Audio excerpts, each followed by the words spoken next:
What's going on, Paisanos? V here. Come at you guys. Well, another market watch today. You know, it's been a while since I did a market watch, and for the most part, I've been just waiting and letting everything accumulate. There's been so many cards dumped into the market, and will be dumped into the market before the end of the year. So I really wanted to wait and let everything just gather up and get a lot of good data as far as what's going to happen. I mean, it's really hard to tell when you see like a reprint stuff like Light and Destruction, and you say to yourself, is this going to kill the value of the old Light Destruction, or is it just a second chance for players to get certain Light Destruction cards? And I think we have our answer. Guys, new channel, make sure to hit the like button, subscribe button, comment down below. Also, and this is something that is besides the point, but let me know what deck you're playing this meta, because right now, I really don't know what to play. I've been playing Ritual Beast, and it's been a very difficult deck to play, though I'm doing pretty well with it. I might do a deck profile on this channel coming up soon as well. Ritual Beast is a tier 1 deck that's on a budget, but you got to have like a PhD in order to learn all the lines. Now, looking at this honest right here, Ghost Rare from Light Destruction, this is the reprint. This is a Ghost Rare honest though, and the value is about $115. Now, this is only unlimited, so I guess these reprints only came unlimited. Probably going for Konami to distinct the reprints from the original prints, I guess. But this is a unlimited version of a Ghost Rare honest. Now, the original print honest out of Light Destruction originally goes for roughly around $145. So not much of a difference in value, though I will say had Konami made Light Destruction reprint first edition, it might be a little bit different. But since it's not like that, we're not going to see that happen. Same thing with Lila, by the way. Lila is one of the most expensive cards you can get out of Light Destruction as an ultimate rare. The 2020 reprint, well, I mean, 80 bucks. The original print, first edition ultimate rare, about $116. So there is a night and day difference. Now I'm gonna ask you the question: Did it impact retro? Did it impact the retro pack? Yeah, it did. Retro packs are cool. I mean, it's cool to get some of these old retro pack cards, like a retro pack Sangan, pretty cool.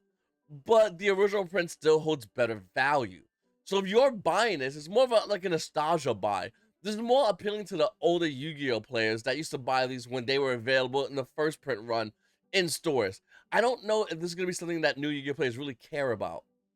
Alright, going back into it, let's look at the Infinite Forbidden, because this set just has so much promise, so much value, and at the same time, so much potential downfall in value. Some of these cards will be going down in value, as others might maintain a decent value for a short amount of time. I'll talk about that in a second, but looking into it, the number one card I think everyone's talking about is Mochami Perulia. Yeah, we got Fiendsmith, and that's fine, but there are other players out there who are also looking for Mochami. Whether you're a player that plays Fiendsmith or you're not a player, this is pretty much the go-to card. And the card had a pre-sale price of about $75 to $80. Right now, you're looking roughly around $52 a copy for this card. But we know something really important. The new Mochami is going to be coming out soon, meaning this one more likely will be going down in value.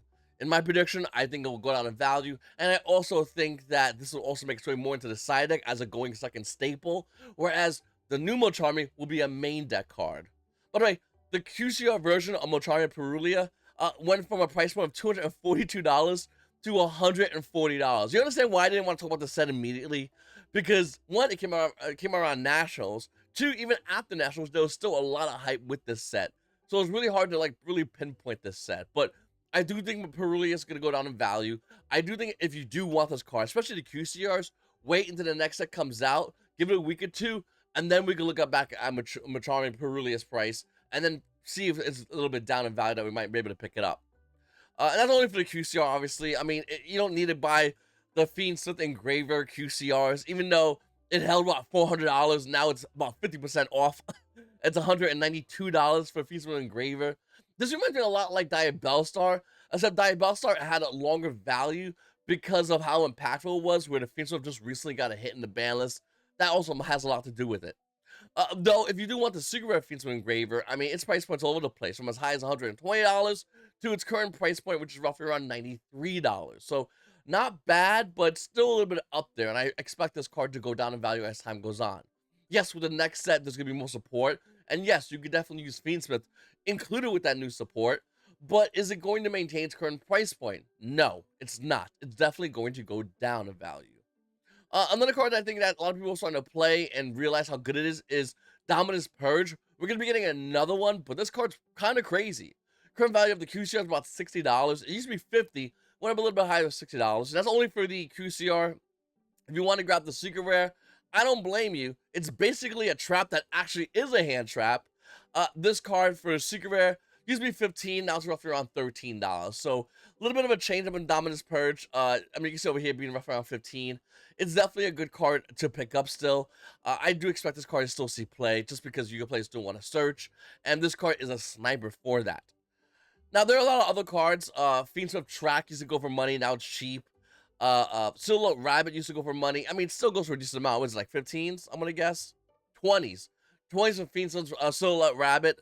Not bad, but doesn't see play here and there. It's like, yes, it does in certain decks. Certain decks swear by it, and other decks just don't really play it as much. The real question is, will it see play with the new Azima engine? Which I don't know, because that extract is getting a lot tighter for the Phantom Snake Eyes, Diabellstar, Azima, Yu-Gi-Oh players. And I don't know if you have the room. So, but if you do, it's a great card. And then look at the rest of the cards in the Infinite Forbidden. I still think it's hilarious how Tampai is tier 1 still, but Genroku, the QCR, is tanking. It's about $33. And then when you look at when it first debuted, it was $111 for Genroku. It's just because Tampai is good turn 1. After turn 1, I think the deck becomes increasingly hard to play, and not a lot of players will play Tampai post turn 1. Think about it. And people say Tampai is helmet deck. Bro, I was around with Bujins. You want to talk about a helmet deck? Bujins is the definition of a helmet deck. Tampai is a helmet deck turn 1. After turn 1, we see who the good Tampai players are from the bad Tampai players. That's my opinion on it. Bujins, turn 1, 2, 3, 10, 20. Bro, the helmet's on tight, and that strap just keeps getting tighter. So, I do think Tampais are a helmet deck, but not to the same aspect of the original OG helmet deck. Alright, let's look over at 25th Anniversary Rarity Collection II and see what we got here, because a lot of things have changed. I mean, Masquerada Alternate Art, the QCO is going for about 75, and now it's pretty much tanked in value. It's went down heavily. The current price of this card is around $37. Is it worth still getting? I'll tell you right now, here's my personal experience. I own the Starlight Rare Ivy Masquerada, and I still got this card. This cool artwork, matches the sleeves. You've got the Konami sleeves for the extra deck. Not bad. Now, other cards like Coastal Designator, which I'm shocked didn't get on the ban list, actually maintain a bit of an up and down price point. It's roughly around $38. This is a 3 of. Now, this is obviously the highest rarity. Coastal Designator got a bunch of reprints, and that's why this card, being the fact that I got a bunch of reprints, is not $142. But still a great card to pick up nonetheless if you can pick it up. It's a little pricey. If you're going to max your deck, that's definitely a card you might want to consider picking up. Ghost Ogre and Snow Rabbit, is it worth it? Probably not. It's not seeing as much play. Side deck at most. Axial Token QCR is a great pickup as well. Cosmic Cyclone, it's not bad, but I mean, Ultimate is always better. Like, it just looks so much better than the QCR. Other cards I think are really good QCRs though. Ghost Mortar Alternate Art, great QCR. Ghost Mortar does see more play than Ghost Ogre, but it also is dying out in play as far as the hand traps. Appaloosa QCR, do you buy this? Listen, it just got on the ban list, so everyone's gonna be like, don't buy it. Don't listen to them. Where everyone's running one way, you run the other way. $12 for a QCR alternate art of a card that, let's be honest with you, if it comes with the next ban list, you're gonna add a 1 to this because the hype. I think Appaloosa Bodegas alternate art is a great pickup. With that said, I don't own this. I own the Starlight. If you get the Starlight, get the Starlight. If you get a good deal on it, buy the Starlight too.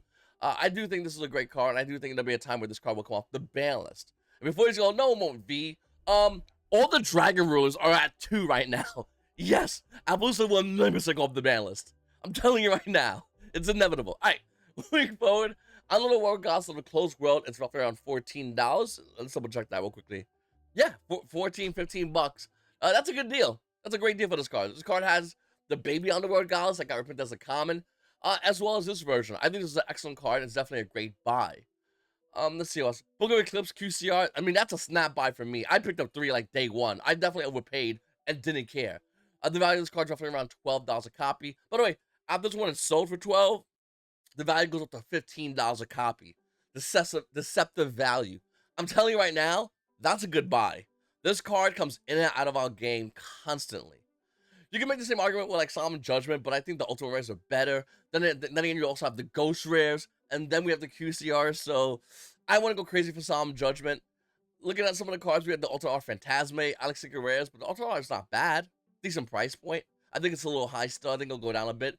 Guru is a little bit high. I think that'll go down a little bit as well. So I think Guru is a good card. I think if you get the QCR, cool, but it's a little bit too high right now. Look at other cards. Pressure Print of Race Off. This card should be $27. Like, I think it was like day one release or first week of release. It's $9 right now for this card. Like, this is a card. Listen, Kashira's are really good still. We have three shifter. Kashira's about to get a bunch of reprints. This card, if you want to bling out your Kashiras, dirt cheap right now. I don't play Kashiras, but like if I was to, bro, it's on sale. Like, why would you not want to grab it? Another card that comes in and out of this game throughout the years is number 38, Hope Harbinger Dragon, Titanic Galaxy. Why do you give this card a long name, Konami? The value of this card is for around $10. I'm telling you right now, that is dirt cheap. This is definitely a great pickup. This card comes into the game and out of the game, and I mean the difference of time. If you could have like a scale of when this comes into meta decks and out of meta decks, for this card, it would be measured in the years. It would actually be measured in the years. That's how crazy this card can get up to. Other cards like Unchained Soul of Rage, I mean, people who wanted to buy this already own this card already, to be honest with you. Gold Star QCR is not bad. The SJC always like, so it's the same thing with Pharaoh's Rare, because Pharaoh's Rare evidently are like the money ones. And then you have the QCR, which this looks better than Pharaoh's Rare, if we're going to be honest. Like, I'm not crazy about QCRs, and even I know QCRs, I'll go to like $8. This blows Pharaoh's Rare out the water. Let's be real. Like, it's the truth. Pharaoh's Rare, you have to like really show it to your opponent. And if you're trying to do that, I don't know. But the SJC original print, if you can get it, is the best one. It's also like roughly around, what, like 5, 8, 9. Just make them a number in thousands is probably worth that much. So, I mean, and then you got like some of the other cards like Platinum Secret Rares. They're not that bad. They don't have the stamp. But listen, they're a lot cheaper. Like Platinum Rare Crossout Designator doesn't look that bad. I'll be the first to say it. $7, $8, like done. That's not a bad deal for this card. So I do think, even though we do have the QCR Cross Designator, which is the most expensive card out of Anniversary Collection 2, I do think this is a really good one. All right, up next, Dragon Master Magia QCR. This card's a cool, a cheap, friend prices, $890. God damn. This card actually is going to see play in Blue Eyes, I've been told, and Blue Eyes are going to be a menace, but you have to buy a $900 card to play Blue Eyes. Oh, man. Konami's gonna, like if this card sees play, and let's say Blue Eyes does become meta, or even tier 2 at that point, you would be in, by the way, I think it'll be higher than tier 2 for what I've been told, but if it is tier 2, let's say, just, you know, whatever, Konami has to reprint this, or else you have a pay-to-win tier 2 deck, which, you never heard of that. It's the most dumbest thing in the world. It's like Apple releasing an Apple calculator, but it's pay to use it, even though there's a free one. Like, it doesn't make any sense. Like, why would you do this, dude?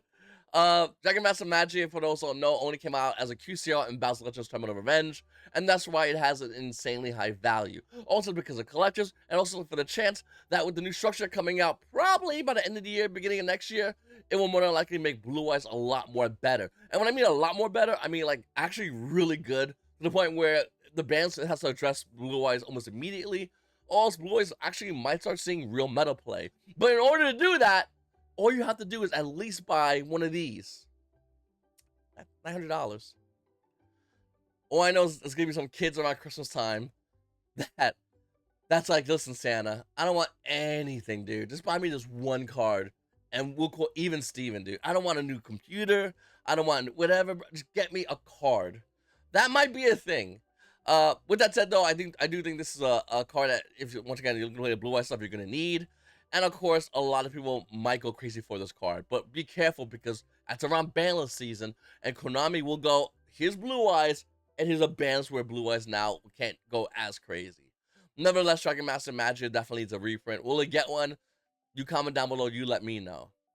Ritual Beast is a tier 1 deck that's a budget, which is really hard to say after a while. Now, here's a caveat. Ritual Beast is a tier 1 deck that is a budget deck. With that said, Ritual Beast is a deck that you have to study and practice and practice. And you're going to college classes for Ritual Beast. Like, the lines are insane, and there's a ton of them. I've been playing this deck the past 2 weeks, and for the first week, I was getting cooked left and 0-2 at locals, just getting smacked around. It was bad. I just won my 2 locals back to back with Ritual Beast, and the reason why I won it is because I memorized about 40 different lines. It's a very difficult deck to play, but it's definitely a deck that if you know how to play, you can get your invite easily with. And I do think Ritual Beast is one of those kind of decks. With that said, the most expensive deck and most expensive card in Ritual Beast is Ritual Beast Tame Alara, and she's roughly around $13 to $14. I do think Ritual Beast is going to be really good up until about next month. For those that are like, V, I'll play Ritual, I'll go buy them right now. You got about a month to enjoy it, because when we get that new Machame card and you're playing Ritual Beast and they drop that on you, you lose. I'll be honest, you're not going to win. It's wrap it up, it's done, you're just not going to win. So, Ritual Beast is still really good for a short amount of time. Another card I want to talk about that nobody really is looking at is Superstar Ty-Phon Sky Crisis. That card, right here. This card started seeing a lot of play the minute it debuted in Age of Overlord, and then fell off, rightfully so. With that said, if you look at the OCG decks, they're starting to pop this card back in there. And that's kind of concerning for those that know and those that don't know. This card is starting to see play, and if you don't own this card, you might want to consider doing it. Now, for those that want to buy the QCR that are in the market, this card used to be $170. It's currently $135 right now. Well, $140, we'll say, after that other one sold. So, it'll be about $140 with tax and all for a QCR Ty-Phon. Now, there's also the Ultra Rare that came out of Age of Overlord. It's about $15. So, that's a lot easier than this card being used to be about $33, $35 for a Ty-Phon. Infinitely easier. Here's the thing. Ty-Phon, despite the fact that it's a phenomenal card, more likely is going to get a reprint. For those that have a QCR, just earmuffs what I'm about to say, because you might not want to buy the Ultra Rare if there's a chance it's going to get a reprint. Do we know it's going to get a reprint guaranteed? No. But it's probably going to happen relatively soon. With the QCR, hey, listen, you paid enough. It's not, reprints won't even impact you whatsoever, so who cares? Up next, Samurai Great Raging Phoenix. Speaking of reprints, where's the reprint for this card? The value of this card right now is currently roughly around $24, and I'm shocked it's that low because we don't know if this card's getting a reprint yet. It's kind of in the same boat as Ty-Phon. We're just waiting for a reprint. There might be a reprint already announced, and I just haven't seen it yet, so I take that into account as well. But seriously, what's going on with this reprint? Then we have Evil Sonic Cyanide Knight. Now, the reason I wanted to grab this card is because I want to talk to you guys about 2 archetypes that are coming out at the end of the year. We know we're getting Rizio or Rizio, whatever you want to call it. Yu-Gi-Oh! Commentators at Yu-Gi-Oh! Events are going to call it complete and dumb names anyway. Rizul. Just like they do with the... You ever see like in Yu-Gi-Oh! Live streams and the commentators always... Especially, you notice with Tenpai, each commentator has a different way to say the same Tenpai monster name. It's Chandra. It's Chundra. It's Chandra. Bro, get together and fucking choose the name. Like, what's going on here? Anyway, this is goofy. Nevertheless, Evil Sonic Cyanide Knight is going to be used in Rizio, as well as Malice. I might do market watches dedicated to those decks coming out once again at the end of the year. Those 2 decks, or those 2 archetypes, we're going to have their own market watch, because cards like Allure of Darkness will be good for Malice, but which one do you get and why? Same with Evil Sonic Cyanide Knight. Now, I'm not sure if there's going to be a QCR coming out, because if there's a QCR, the value of Siguro would definitely drop. If there's not a QCR of Evil Sonic Cyanide Knight coming out by the end of the year, well, this might be the version you might want to consider picking up. So this card right now is a first edition. It's roughly around $32 a copy. Now, there's other printings, including a 2014 Megatin printing. That's still really cheap. It's roughly around $6 currently. By the way, after that one's gone, it starts hitting around $8 to $10 a copy. And then you can look at the Ultra Rare. There's 2 of them. So you can grab it if you really want to grab it just to own it.